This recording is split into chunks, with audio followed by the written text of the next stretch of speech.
All right. Peace and power, y'all. This is your brother Baba Amin Woke, and this is a quick morning build. We're on the Uhuru Academy YouTube channel this morning. Hey, man, I'm up. I'm walking in gratitude. I'm excited about today because today, just like every day, I get to motivate Black youth to succeed. Today, just like every day, I get to tap into the natural genius of African children. Every single day, this is my existence, right? And I've been engaged in empowering Black youth for over 30 years. My entire adult life has been dedicated to educating and empowering Black youth, Black families, right? And I can't, man, words can't express how much gratitude I have in my heart to be able to be or to function as the co-founder and CEO of Uhuru Academy Education Solutions, where we're dedicated to developing and implementing powerful African-centered, empowerment-based education solutions for our community. You know what I'm saying? Unapologetically. Now, that means that we don't fit in certain circles. That means, we're not in the mainstream. You're not going to find us in your public school. You know what I'm saying? Well, no, you know what? I take that back. You can find us in your public school now because we are training public school teachers how to integrate our culture and integrate empowerment-based solutions seamlessly into the public school curriculum. We actually, as a matter of fact, we placed a teacher, trained a teacher in the public school system last year. That teacher brought culture into this predominantly Black school. And within 1 year, that school went from a D rating with the state of Texas to an A rating with the state of Texas. Right. And I want to give a shout out to one of our supporters that we love so much and one of our examples, Miss Claire Polk of the African Centered Preparatory Academy in Kansas City, Missouri, who consistently place their children near the top of when it comes to the test taking in that state, proving that culture makes a difference, that culture can be used as a motivator. Culture can be used as an identifier. Culture is a powerful tool, man. It's a powerful tool when it comes to empowering and motivating our youth to succeed. All education begins with identity. All education begins with who am I? Look at this society. Whole movements are built around identity. People are splintered up based on identity, right? And this society will feed you different identities that you can choose from, right? But there's one identity. There's one identity that historically this society has been more afraid of than most, especially when it comes to Black people, and that's an African identity. That's a pro-Black identity. That's a Black nationalist identity. That's any identity that calls for the circulation of the Black dollar. Any identity that calls for us to divest in institutions that make money from exploiting us, right? Well, look, we don't owe Walmart anything. We don't owe the United States prison system anything. We don't owe the United States public school system anything, especially when you have a public school system that has monetized Black failure, right? As opposed to Black success, right? Now, see, I'm not one of those pro-Black, African-centered brothers that uses what's going wrong in our community to motivate our people to move. That's not me. Now, do we analyze the problem? Oh, we absolutely do, right? Do we talk about the problem? Oh, we absolutely do. We absolutely talk about the problem, right? Right? Yes, but do we define our existence on the problem? Do we move based on the problem? No. No, we move based on solutions. We move based on attacking the problems, solving the problems, right? Implementing all those great ideas that we learn from great scholars like Dr. Amos Wilson, great scholars like Dr. Marimba Ani, great scholars like Dr. John Henry Clark and others, you know what I'm saying, who wrote the books, right? Who wrote the books, you know what I'm saying? And in many cases built the programs, but who wrote the books and laid some of the philosophical foundation for us to do what we're doing today, right? And that is great. That is great, right? But I come from an ilk where it's all about making that move.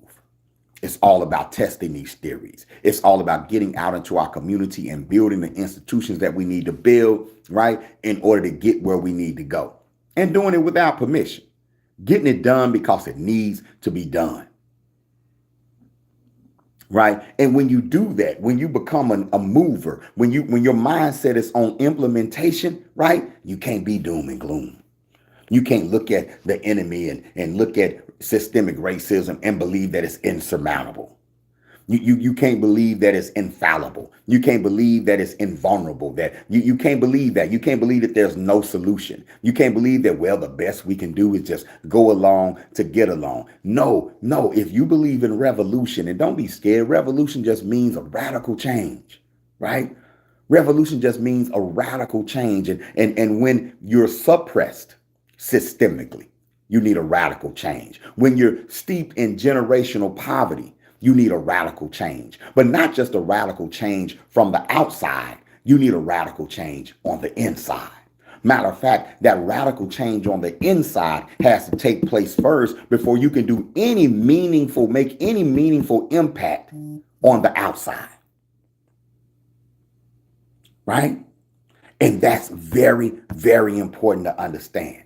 So our approach to African-centered thought, our approach to Black power, our approach to building ourselves up is beginning with the inside first. That's dealing with our character. That's dealing with our identity, right? And identity is important because all learners need examples. So if we're saying we want to be nation builders, we need Black examples of nation building.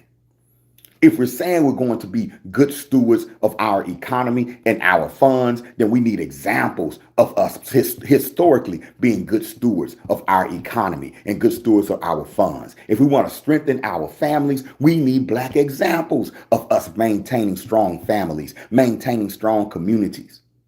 And those lessons aren't taught in the public school system. Those lessons aren't taught in the movies. Those lessons aren't taught on Netflix.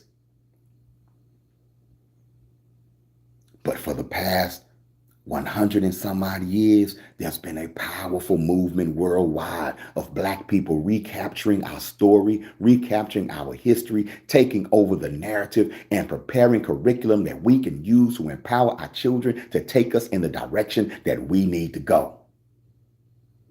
And the Uhuru Academy is a part of that community. The Uhuru Academy is a part of that movement.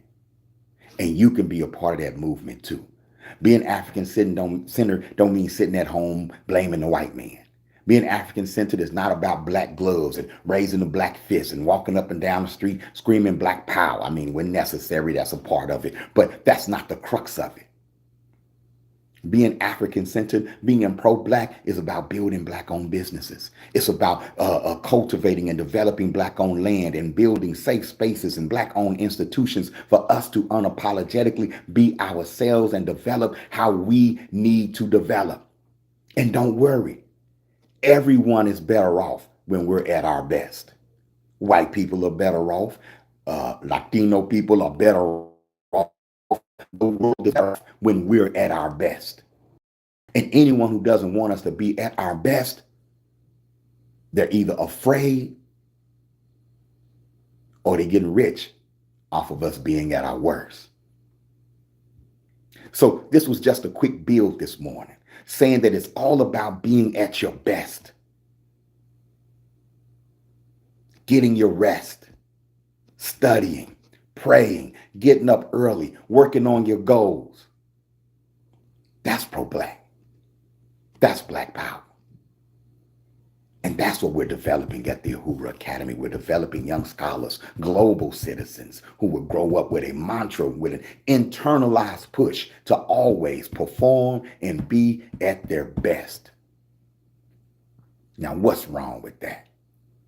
Yo, I have to go teach. I get to teach our history every morning